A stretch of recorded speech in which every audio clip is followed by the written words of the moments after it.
आज का टॉपिक बहुत ही इंटरेस्टिंग है और मैं उम्मीद करता हूँ कि डे 1 से लेकर डे 5 तक हम सब लोगों ने पूरी तरह से इन्वॉल्वमेंट दिखा के जो जो भी एक्टिविटी यहाँ से रिकमेंड की गई हैं उसको फॉलो किया। तो कल हमने बात की थी कि डे 4 के बाद में 5, 6, 7 जो डे होते हैं वहाँ पे हमको अपनी गट के जो सिम्टम्स हैं चेंजेस के वो फील होना शुरू हो जाते हैं और हम कंफर्टेबल हो जाते हैं। हमको लगता है कि हाँ अब मेरे अंदर कुछ हो रहा है, मुझे समझ आ रहा है कि गट रीसेट का मतलब क्या है। राइट। तो अब मैं जानना चाहूंगा कि ये गट रीसेट के अंदर जो 4 R थे हमने पहले दिन सीखे थे वो क्या थे? कौन बताएगा? 4 8 थे। यस, गट रीसेट के 4 Rs। जरूरी नहीं कि आप चारों एक साथ बता दें, आप एक एक करके बता सकते हैं, लेकिन ताकि हमें पता लगे कि हम डे 6, 7, 8, 9 जो करेंगे तो उसमें उन चीजों की जरूरत पड़ेगी। ये पहला रिमूव। यस, बहुत अच्छा बताया है कि पहला R था रिमूव। तो किस चीज को रिमूव करना था?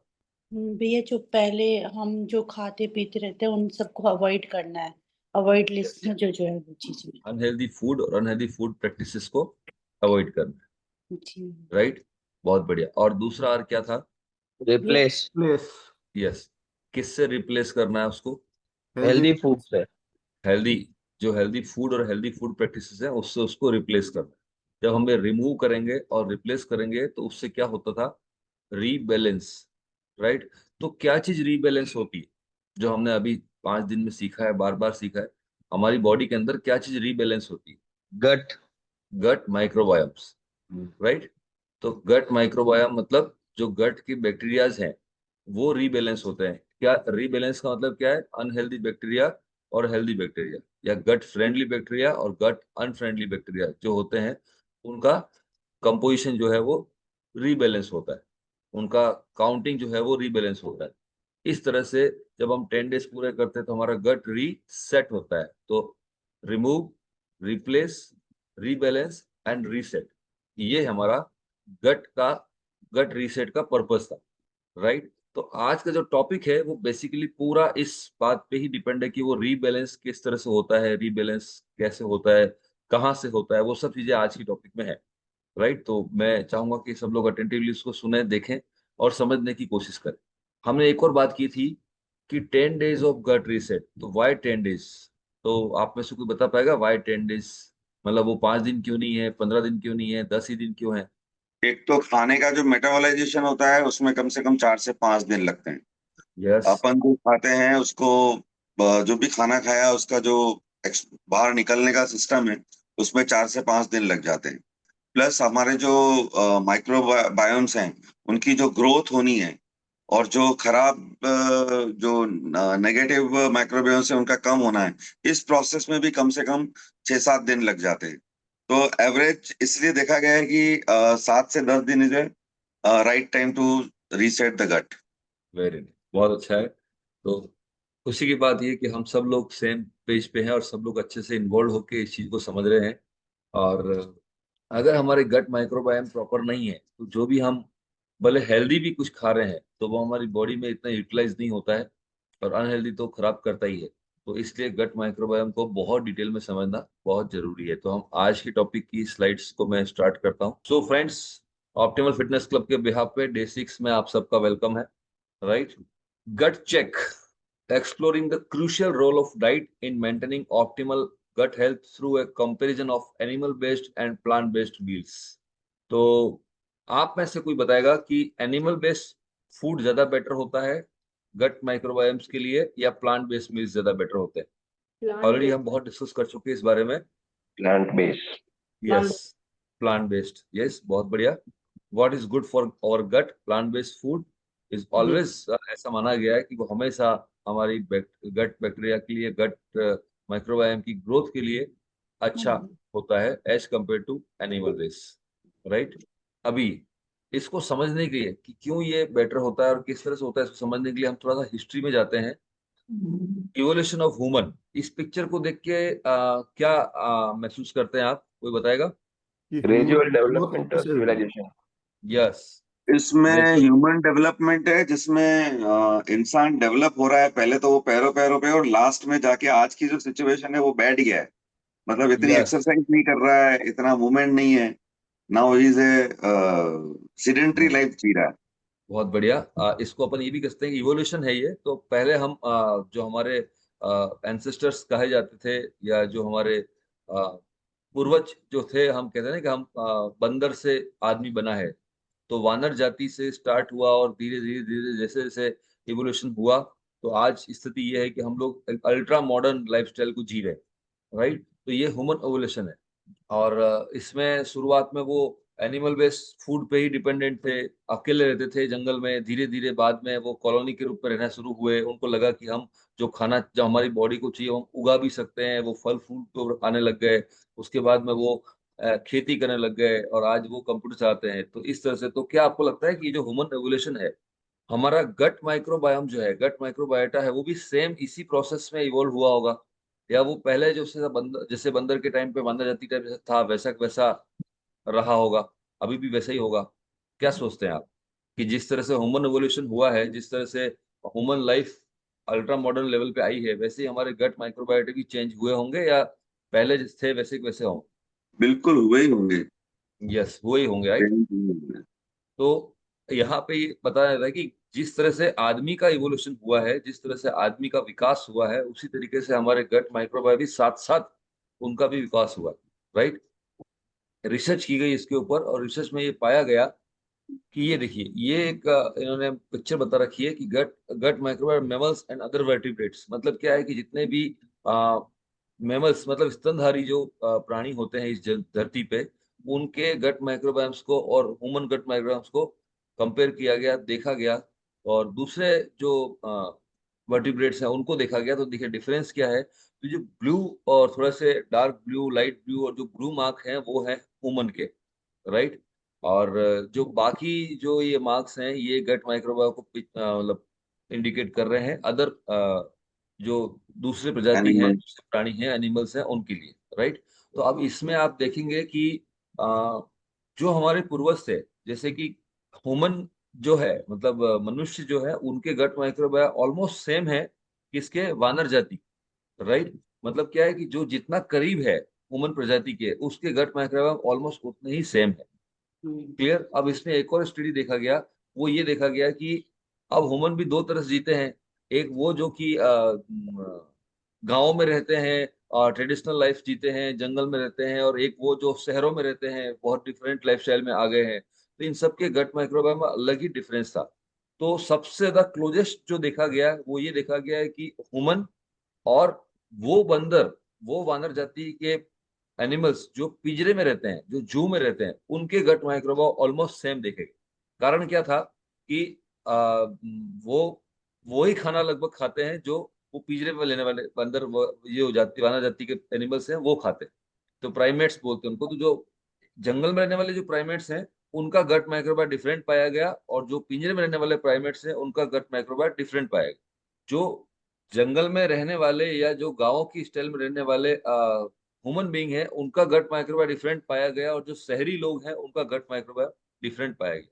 तो इसका मतलब क्या हुआ? इसका मतलब ये हुआ कि हमारे गट माइक्रोबायोम पे, हर गट माइक्रोबायोटा पे हर वो चीज असर करती है जो हमारे ओवरऑल लाइफस्टाइल में आती है। For example, geographical development, industrial development, modernisation, हमारा जो खाने पीने का तरीका है, और जो हम जो कंज्यूम करते हैं चीजें, वो एनिमल बेस है, प्लांट बेस है, इन सब चीजों का हमारे गट माइक्रोबायोटा पे बहुत ज्यादा डिफरेंस असर पड़ता है हमसे। अब फॉर एग्जांपल, अब उन्होंने एग्जांपल दे रखा है कि diverse gut microbiome between industrialised population and non industrialised population. तो ये जो यहाँ इंडिकेटिव बता रखा है रिसर्च के हिसाब से कि ये योनोमामी जो है, वो नॉन इंडस्ट्रियलाइज एरिया बताया गया है, और जो ये वेनेजुएला और ये जो बता रखे हैं, वो यूएसए, ये आपका इंडस्ट्रियलाइज पॉपुलेशन है।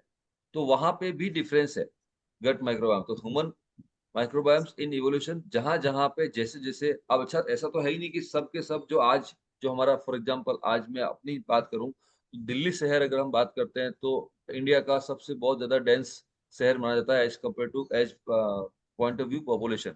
वहीं पे हमारा उदयपुर जो माना जाता है, वो ये है कि एक बहुत ही सुंदर सा शहर है, झीलों की नगरी है। तो यहाँ पे भी डिफरेंस है। क्यों डिफरेंस है? कि कल्चर डिफरेंस है, जो हमारा सोसाइटी का जो लिविंग पैटर्न है वो डिफरेंट है, हमारा जो खाने पीने का तरीका है वो थोड़ा थोड़ा डिफरेंट है। ऐसा तो है ही नहीं कि सब जगह सेम होगा। हम लोग सब जगह सेम खाना खाते हैं, बहुत सारी चीजें सेम है लेकिन बहुत कुछ डिफरेंट भी है। तो ये सब चीजें इफेक्ट करती है हमारी गट माइक्रोबायोम पे। ये है हमारा पॉइंट जो आज सीखने का है कि आपका गट माइक्रोबायोम सिर्फ इस बात पे डिपेंड नहीं करता है कि आप कॉन्शियसली क्या खा रहे हैं, इस बात पे भी डिपेंड करता है कि आप कहाँ रहते हैं, किस माहौल में रहते हैं और आपके आसपास क्या है और आप क्या एक्टिविटी डेली करते हैं और क्या आपका थॉट प्रोसेस है। इन सब चीजों का भी फर्क पड़ता है आपकी गट माइक्रो। तो which food do you think rich in fibre? Animal based food fibre rich होता है या plant based food fibre rich होता है? हमने फाइबर को बहुत पढ़ा है अभी, तो आप बताइए कौन सा फूड ज्यादा फाइबर रिच होता है? Plant based.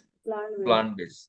तो plant based. Plant based food जो होता है उसमें फाइबर कंटेंट ज्यादा होता है, ठीक है। तो यहाँ पे एक डिफरेंस बता रखा है कि एनिमल बेस्ड फूड डाइट जो होती है उसमें और प्लांट बेस्ड डाइट में बेसिक डिफरेंस क्या है। देखिए, जो प्लांट बेस्ड डाइट है उसमें कोलेस्ट्रॉल ऑलमोस्ट नहीं के बराबर होता है, जबकि एनिमल बेस्ड डाइट जो होती है उसमें हाई कोलेस्ट्रॉल होता है। प्लांट बेस्ड डाइट जो होती है उसके अंदर डाइटरी फाइबर बहुत ज्यादा होता है, जबकि एनिमल बेस्ड डाइट में डाइटरी फाइबर बहुत कम होता है। प्लांट बेस्ड डाइट, अब ये प्लांट बेस्ड डाइट का मतलब ये जो बता रहे हैं वो एक नेचुरल नेचुरल जो हम लोग प्लांट बेस्ड डाइट लेते हैं उसकी बात करें, उसमें लो सेचुरेटेड फैट कंटेंट होते हैं, जबकि एनिमल बेस्ड डाइट के अंदर हाई सेचुरेटेड फैट कंटेंट होता है। सेचुरेटेड फैट का मतलब कौन सा होता है? ऐसा फैट जो रूम टेम्परेचर पे जमने लगता है। प्लांट बेस्ड डाइट जो होती है उसके अंदर हाई मिनरल और विटामिन होते हैं, जबकि एनिमल बेस्ड डाइट्स के अंदर विटामिन बहुत ज्यादा नहीं होते हैं, मिनरल्स होते हैं लेकिन विटामिन बहुत ज्यादा नहीं होते। प्लांट बेस्ड डाइट जो होती है उसके अंदर जो आपने देखा होगा कि बहुत सारे ऐसे विटामिन और मिनरल्स होते हैं जिनकी फाइटो न्यूट्रिएंट एक वर्ड है, हमने सुना होगा। फाइटो मतलब प्लांट, न्यूट्रिएंट मतलब पोषक तत्व। तो प्लांट से मिलने वाले पोषक तत्व जो होते हैं वो उनके अंदर एक एंटीऑक्सीडेंट प्रॉपर्टी होती है जो हमारी बॉडी की रक्षा करती है बहुत सारी डिजीज से होने से बचने के लिए। फ्री रेडिकल डैमेज जो होता है उससे बचने में हमारी बहुत ज्यादा हेल्प करती है। वहीं पे जो एनिमल बेस्ड डाइट होती है उसके अंदर एंटीऑक्सीडेंट्स बहुत कम मात्रा में होते हैं या नहीं होते हैं, और उसकी वजह से उसके कोई बहुत ज्यादा हेल्थ बेनिफिट हमारी गट पे या हमारी ओवरऑल हेल्थ पे नहीं होते हैं, राइट।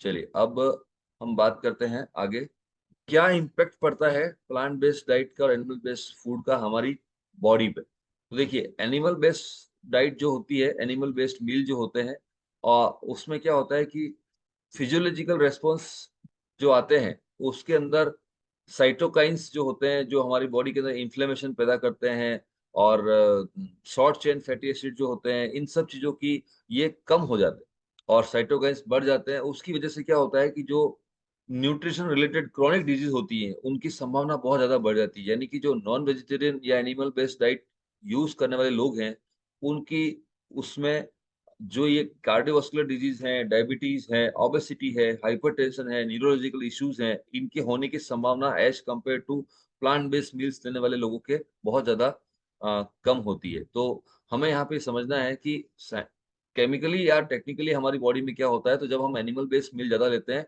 तो ये जो साइटोकाइंस और अदर ये जो बैक्टीरिया है, नेगेटिव बैक्टीरिया ज्यादा डेवलप होते हैं, और शॉर्ट चेन फैटी एसिड और इस तरह की चीजें हमारी बॉडी में कम डेवलप होती है, उसकी वजह से रिस्क बढ़ जाती है। वहीं पे प्लांट बेस्ड मील में इसका डिफरेंट होता है, उसकी वजह से क्या होता है कि हमारी ये क्रोनिक डिजीज होने की रिस्क बहुत कम हो जाती है। इसलिए कहते हैं ना कि जैसे कभी किसी को कहते हैं कि आप हार्ट की प्रॉब्लम हो रही है आपको, तो आप ये दालचीनी का वो ले लो या ऐसा कर लो वैसा कर लो। हम लोग किचन के सॉल्यूशन बताते हैं, कोई ये नहीं बताया कि आप भाई ये खा लो, आप ये मीट खा लो या ये खा लो वो खा लो, ऐसा कोई नहीं कहता ना। तो ये डिफरेंट यहाँ पे है। अब एनवायरनमेंट के हिसाब से क्या डिफरेंट है, देखिए आप, हम जब एनिमल बेस्ड डाइट लेते हैं, अगर प्लांट बेस्ड फूड हम लेंगे तो हमारा जो एनवायरनमेंट है वो बहुत ज्यादा अच्छा हो जाएगा।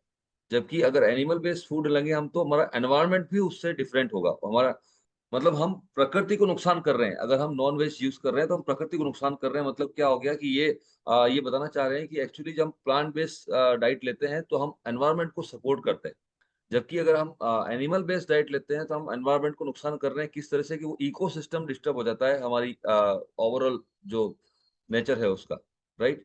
अब वेगनिज्म जो है वो एक बहुत ही अच्छा ट्रेंड है, और उसका बेनिफिट, एनवायरमेंटल बेनिफिट क्या होता है, तो आप देखिए कि ग्रीन हाउसेस में जो गैस एमिशन हैं वो कम हो जाते हैं अगर हम, CO2 एमिशंस हैं वो कम हो जाते हैं अगर हम प्रॉपर तरीके से एनिमल बेस्ड डाइट को नहीं लेते हैं और प्लांट बेस्ड डाइट को।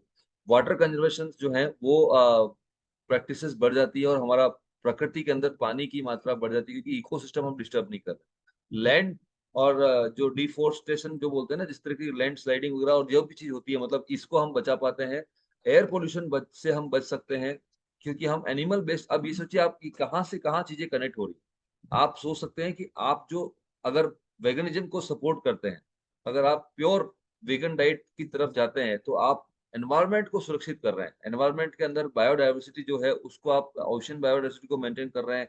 आप बहुत सारी चीजों को, सॉइल प्रोटेक्शन का काम कर रहे हैं, नाइट्रस ऑक्साइड का रिडक्शन, मतलब बहुत सारी चीजें हैं जिसकी आप एनवायरनमेंट को सपोर्ट कर रहे हैं, और एक इकोसिस्टम डेवलप कर रहे हैं, ओवरऑल एनवायरनमेंट डेवलप कर रहे हैं, जो अच्छी जीवन शैली के लिए सब, हम सब के लिए जरूरी है, और एक दूसरे को सहयोग कर रहे हैं। ये हमारा आज का टॉपिक था, और एक्टिविटी ऑफ द डे ये है कि आप well decorated plant based diet का एक प्लेट बनाइए और उसका पिक्चर शेयर कीजिए। राइट, तो आई थिंक ये अच्छे से आप समझे होंगे। अब हम थोड़ा सा आपस में डिस्कस करते हैं कि आज का जो टॉपिक था उससे हमने क्या समझा, क्योंकि जितना साइंटिफिकली समझने की कोशिश करेंगे उतना समझ के भूल जाएंगे, लेकिन अगर थोड़ा सा हमने अगर अपना समझ विकसित कर ली, तो हम समझ पाएंगे कि चीजें किस तरह से बदल रही है। तो यस, मैं यहाँ पे ये शेयरिंग एंड करता हूँ, और हम बात करते हैं। यस, तो आप प्लीज बताएंगे कि सब लोग, animal base versus plant base, हमने आज क्या सीखा। यस, अमित जी। हाँ सर, जो बताया गया उससे यही समझ में आया कि यदि हम एनिमल बेस्ड फूड को छोड़कर प्लांट बेस्ड फूड पे जाएंगे, तो न केवल हम अपने माइक्रोबायोम जो है, हमारे जो गट है उसको अच्छा रख पाएंगे, बल्कि हम जो प्रकृति है उसमें उसको भी बेहतर रखने में सहयोग करेंगे। बहुत बढ़िया। इसमें जो समझने की चीज वो है कि जिस तरह से हमारे बाहर, कहते हैं शहरीकरण हो रहा है, जिस तरह से हमारे बाहर कॉलोनी डेवलप हो रही है, उसी तरीके से हमारे गट के अंदर भी कॉलोनी डेवलप होती है। आपने देखा होगा ना कि कॉलोनी फॉर्मिंग यूनिट, तो कॉलोनी डेवलप होती है, बैक्टीरिया की कॉलोनी होती है। जिस तरह हमारे शहर के अंदर बच्चे भी होते हैं, फीमेल्स भी होती है, मेल्स भी होते हैं, टू व्हीलर भी होते हैं, फोर व्हीलर भी होते हैं, ईच एंड एवरीथिंग, एक आप एक कॉलोनी का इमेज कीजिए। सेम चीज हमारे गट के अंदर हो रही है, कि डिफरेंट डिफरेंट टाइप की माइक्रो ऑर्गेनिज्म जो हैं, उन सब को एक प्रॉपर एनवायरनमेंट मिल रहा है। और वो एनवायरनमेंट, अगर हेल्दी एनवायरनमेंट क्रिएट हमने कर दिया, तो आप सोचिए कि जो एनिमल बेस्ड डाइट लेने वाले लोग हैं, अगर वो ज्यादा होंगे, तो हमारा जो एनवायरनमेंट है वो कैसा होगा, और जो प्लांट बेस्ड डाइट लेने वाले लोग ज्यादा होंगे तो एनवायरनमेंट कैसा होगा। वो difference I think last slide में वो था। तो बहुत अच्छा आपने बताया कि आज हमारा डीप हमने समझा है कि सिर्फ हमारी बॉडी में फर्क नहीं पड़ता है, ओवरऑल एनवायरनमेंट फर्क पड़ता है, अगर हम लोग वेगनिज्म को चूज करते हैं। राइट, तो अब वो उस चीज को हम कंसर्न कनेक्ट कर सकते हैं कि पहले दिन जो हमने बात की थी कि आपको एनिमल बेस्ड किसी तरह का कोई फूड कंज्यूम नहीं करना है, इवन डेयरी प्रोडक्ट भी आपको कंज्यूम नहीं करना है, उसके पीछे की साइंस क्या है, वो ये। राइट, आप सोचिए कि आज जो डेयरी प्रोडक्शन जो है उसकी वजह से कितना एनवायरनमेंट को और कितना एनिमल्स को और नुकसान होता है, हम सब जानते ही हैं। कई तरह की चीजें रोज हमने न्यूज में, आर्टिकल्स में पढ़ी हैं कि किस तरह से डेयरी प्रोडक्शन बढ़ाने के लिए लोग किस तरह से क्या क्या रॉन्ग प्रैक्टिसेस करते हैं, तो उसका कहीं ना कहीं इम्पेक्ट हमारी हेल्थ पे भी आता ही है। राइट, चलिए नेक्स्ट कौन बताएगा। टॉपिक सिंपल है, मैं 15 मिनट बात कर चुका हूँ, तो आज हमने क्या सीखा ये हमको डिस्कस करना है। सर, उसमें एक चीज़ और बोलना चाहूँगा।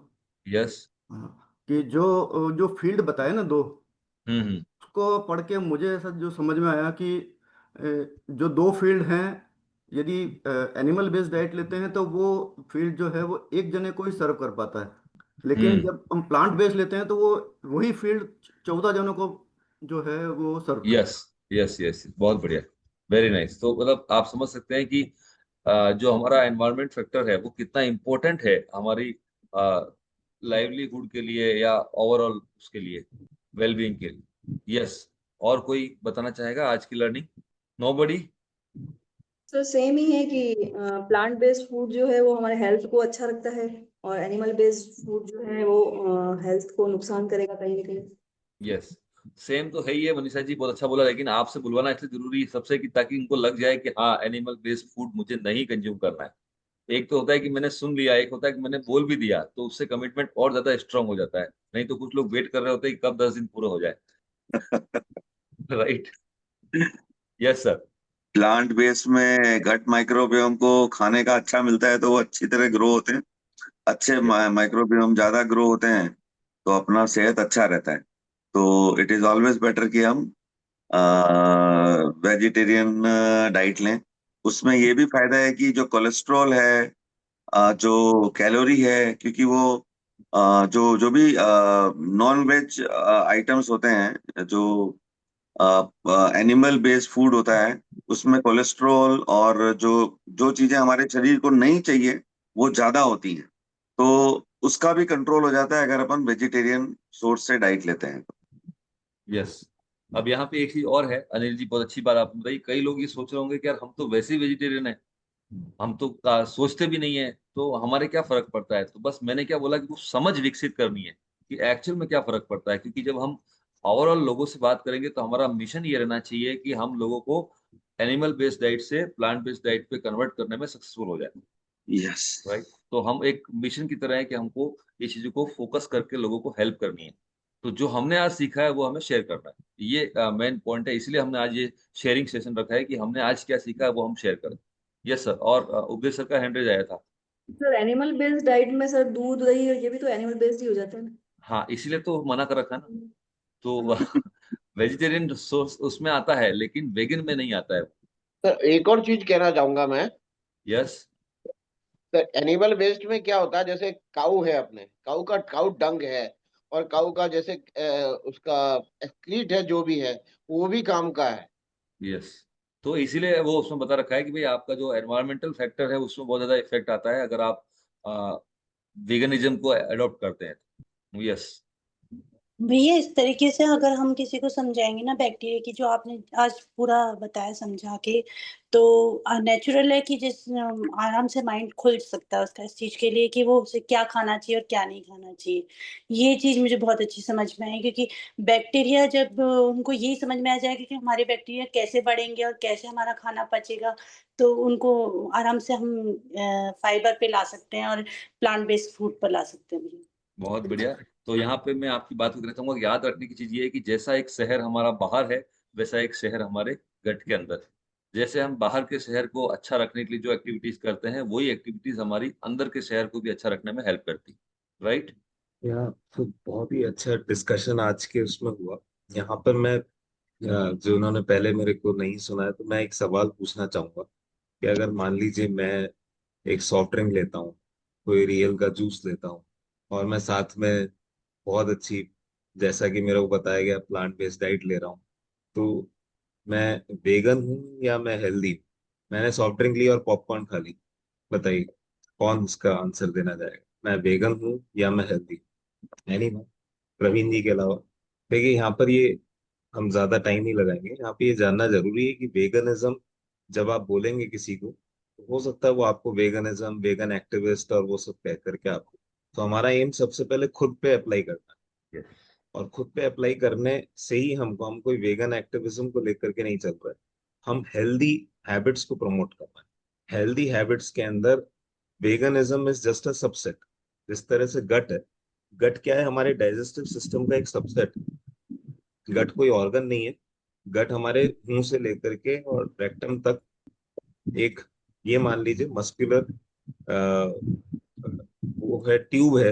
अब वो ट्यूब बेशक से स्मॉल इंटेस्टाइन, लार्ज इंटेस्टाइन सबसे होती हुई आती है। उसी तरह से जो वेगनिज्म है वो एक सबसेट है हेल्थ का।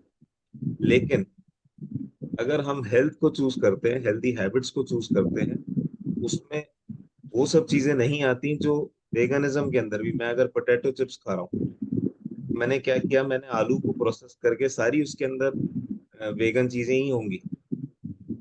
और आजकल क्या है कि क्यों हमने इस कोर्स के अंदर प्रमोट किया कि लेबल्स को पढ़ना, क्योंकि वेगन पॉपुलर हो गया, ये बता दिया, इतने फुटबॉल फील्ड्स और इतना सब कुछ आपको, वो तो क्या होगा कि कंपनीज ने भी चेंज कर लिया अपना। उन्होंने भी अपनी मार्केटिंग स्ट्रैटेजी चेंज कर, उन्होंने अपनी मार्केटिंग में वेगन और वो सब लिखना। आप किसी होटल में जाएंगे, अच्छे होटल में अगर आप जाएंगे, रेस्टोरेंट में जाएंगे, तो वो मार्क लगा देंगे वहां पे डेयरी और वेगन का।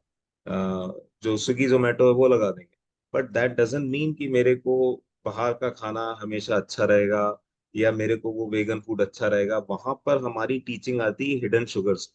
सॉफ्ट ड्रिंक के अंदर high fructose corn syrup, corn का ही लोएस्ट पोर्शन है, तो मेरे को वो चीजें नहीं लेनी। तो दैट इज वाई हिडन हमको वो करना है, हमारे को हेल्दी हैबिट्स वो डालनी है। अब जब हम बात करते हैं, कई कोई हमसे पूछ सकता है कि अगर ऐसा होगा तो फिर गायों का क्या होगा? गाय तो हमारी माता है, कामधेनु है, हम तो पूछते आए हैं, सब कुछ करते आए हैं, तो ऐसा क्या होगा?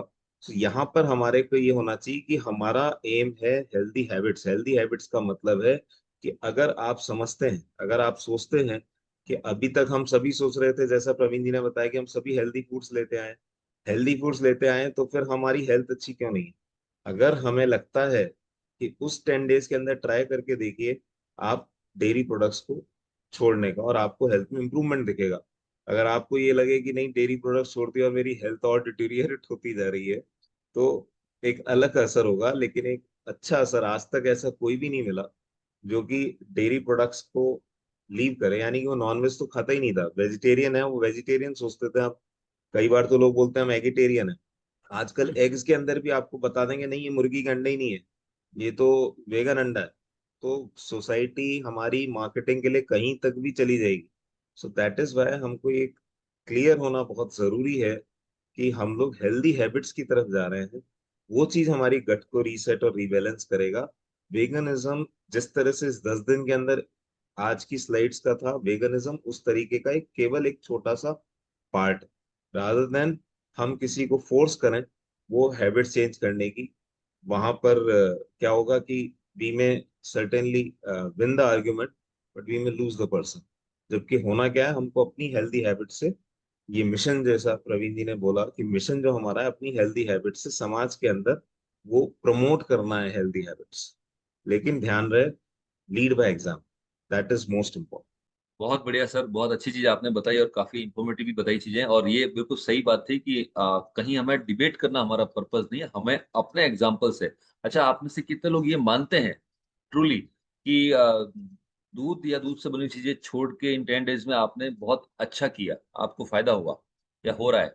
मुझे तो बहुत हुआ। राइट। जैसे आपने अनिल जी कल शेयर किया था कि कोई कुछ भी नहीं करे लेकिन सिर्फ चाय भी छोड़ दे तो उसको बहुत फायदा हो जाएगा। Yes yes. राइट। तो ये इस टाइप से आप सेल्फ एग्जांपल क्रिएट करके आप अपनी कम्युनिटीज के अंदर, अपने लोगों के अंदर अवेयरनेस दे सकते हैं कि मैंने ऐसा किया, मुझे उससे ऐसा फायदा हुआ, आप भी करके देखिए, एक बार 10 दिन मेरे साथ करके देखिए। दैट इज द पर्पस कि एक बार 10 दिन मेरे साथ करके देखिए, मैं आपको हेल्प करता हूँ। राइट। तो ये चीज इंपॉर्टेंट है कि हमें क्या खाना है और क्या नहीं खाना है वो हम अच्छे से इन 10 दिनों में समझ जाए। ये नहीं कि हम बस अभी जो मना कर रखा है हम वेट कर रहे हैं कब 11वां दिन आए और कब मैं वापस से खाऊं। राइट। तो ये चीज थोड़ा सा समझने की है, क्योंकि आज का जो स्लाइड था जो मैंने देखा था उसमें मुझे जो समझ में आया वो यही है कि सबसे बेस्ट जो मुझे समझ में आया कि जिस तरीके से हम अपने कॉलोनी की, अपनी कम्युनिटी की सुरक्षा के लिए जो एक्टिविटी करते हैं वही कॉलोनी वैसी जो हमारे बॉडी के अंदर भी है, क्योंकि हमारा गट माइक्रोबायोम जो है वो बहुत बहुत डाइवर्सिफाइड है, बहुत वाइड है। पोर्टफोलियो उसका बहुत जबरदस्त, मतलब कितना बड़ा फील्ड है। आप समझिए कि जो हमारा गट है, जो 22-23 फीट लंबी छोटी आंत होती है, उसको अगर खोल देते हैं तो उसके अंदर जो एब्जॉर्प्शन साइट है, एरिया जो है उसका, वो लगभग लगभग 2 टेनिस कोर्ट के बराबर हो जाता है। उस एरिया के ऊपर लगभग 2-2.5 किलो माइक्रो ऑर्गेनिज्म रह रहे हैं वहां पे। अब आप समझते हैं माइक्रो ऑर्गेनिज्म का मतलब क्या है, जो डायरेक्टली नेकेड आई से दिखते नहीं है हमको। अब ऐसे चीजों को इकट्ठा करके 2.5 किलो आप एज्यूम करो कितने होंगे। राइट। अब उन लोग बोल रहा हूँ, उन बैक्टीरियाज के अंदर, उन माइक्रो ऑर्गेनिज्म के, माइक्रो ऑर्गेनिज्म सब लोग आ गए, सब चीज आ गई, उनको सही तरीके से एनवायरनमेंट देना जिससे कि वो प्रॉपर ग्रो कर सके, और उसका इफेक्ट हमारी बॉडी पे आएगा, हमारी अच्छी हेल्थ पे आएगा और हमारी उन डिजीज से होने से हमें बचाएगा जो आज की डेट में बहुत ज्यादा लाइफ थ्रेटनिंग है, जैसे कि कार्डियोवास्कुलर डिजीज, डायबिटीज और आर्थराइटिस, न्यूरोलॉजिकल डिसऑर्डर्स। और ये जो चीजें हमने आज डिस्कस करी, तो ये कितना इंपॉर्टेंट कनेक्शन है हमारी गट का और हमारी लाइफस्टाइल का, और हमारी लाइफस्टाइल डिजीज का। ये हमारा आज का टॉपिक था। तो थैंक यू वेरी मच, आज हमने बहुत अच्छा डिस्कशन किया।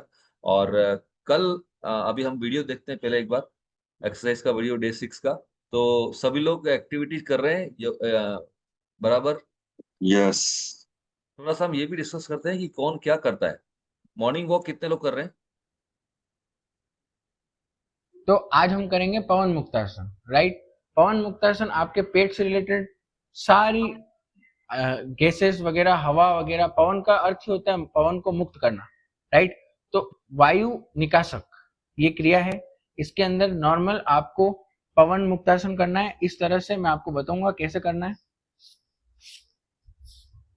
इस तरह से लेट जाएं, लंबी सांस लेंगे और वेरिएशन होगा। सबसे पहले एक पांव से इस तरह से रखना है और ये जो चिन्ह है इसको यहाँ टच करने की कोशिश, और इसमें ब्रीथ पूरी खाली हो जाएगी पेट से और नॉर्मल रखना है और काउंट करना है 1 2 3 4 5 6 8 9 10। रिलैक्स। वापस दूसरे पांव से 1 2 3 4 5 6 8 9 10। फिर दोनों पांव से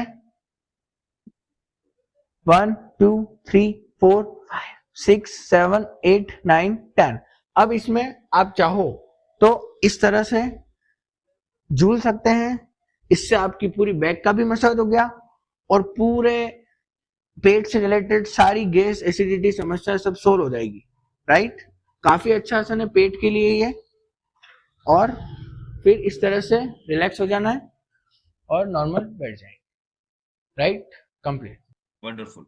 चलिए, तो एक्टिविटी में कितने लोग मॉर्निंग वॉक कर रहे हैं? बहुत बढ़िया। कितने लोग योगा कर रहे हैं? बहुत बढ़िया। कितने लोग जिम वर्कआउट करते हैं? चलिए, तो एक बात ध्यान रखिएगा जब कभी भी हो तो how active I am Rahul, मैं कितना एक्टिव हूँ, वो क्वेश्चन अपने आप से पूछते रहिएगा, क्योंकि उसका भी असर आपकी गट पे बहुत पड़ता है, राइट। तो आप योगा कर रहे हैं, बहुत अच्छी बात है। आप सारे आसन प्रैक्टिस कीजिए जो हम यहाँ पे डेली सीख रहे हैं। बहुत बेसिक आसन है सब, और हम सब पहले भी जानते ही हैं, ऐसा नहीं है। लेकिन अगर आप 2-2 3-3 रिपीटेशन भी हर आसन के करेंगे तो लगभग 15-20 मिनट का आपका एक परफेक्ट माइंडफुल बॉडी मूवमेंट हो जाएगा, जो आपकी गट को इफेक्ट करेगा।